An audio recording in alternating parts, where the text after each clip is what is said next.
நீலகிரி மாவட்டத்தில் இருக்கிற கூடலூர் தொகுதி 1967 தொடங்கி இதுவரை 13 முறை தேர்தலை சந்தித்திருக்கு. இதுல காங்கிரஸ் 2 முறையும், அதிமுக 4 முறையும், திமுக 6 முறையும், சுதந்திரா கட்சி 1 முறையும் வின் பண்ணிருக்காங்க. இங்கு பட்டியலினத்தவர் கணிசமாக இருக்காங்க.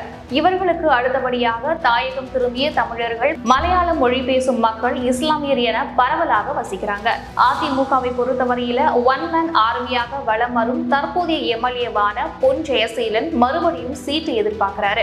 முன்னாள் எம்எல்ஏ கருப்புசாமியும் சீட்டுக்கு அடி போடுகிறாரு. திமுகவுல ஆர் ராசாவின் நெருங்கிய உறவினரான பரமேஷ்குமார், முன்னாள் எம்எல்ஏ திராவிடமணி, பந்தலூர் மத்திய ஒன்றிய செயலாளரான மாங்கோடு ராஜா ஆகியோர் தேர்தல் களம் காண ஆர்வமாக இருக்காங்க. முந்தைய தேர்தலில் பொன் ஜெயசீலன் 64,000 வாக்குகள் பெற்றார். இவர் திமுக வேட்பாளரான எஸ் காசிலிங்கத்தை 1945 வாக்குகள் வித்தியாசத்துல தோற்கடித்தார். நாம் தமிழர் கட்சியின் கேதீஸ்வரனுக்கு சுமார் 7,000 வாக்குகள் கிடைத்தது. வரும் தேர்தலில் தாவேகாவின் வருகையால சீமான் கட்சிக்கு வாக்குகள் குறையும்னு கூறப்படுது. அதே வேளையில விஜய் கட்சிக்கு ஓரளவு வாக்குகள் விழும்னு கணிக்கப்படுது. இதன் காரணமாக அதிமுக திமுக இடையேதான் நேரடி போட்டி ஏற்படும் அப்படின்னு கூறப்படுது.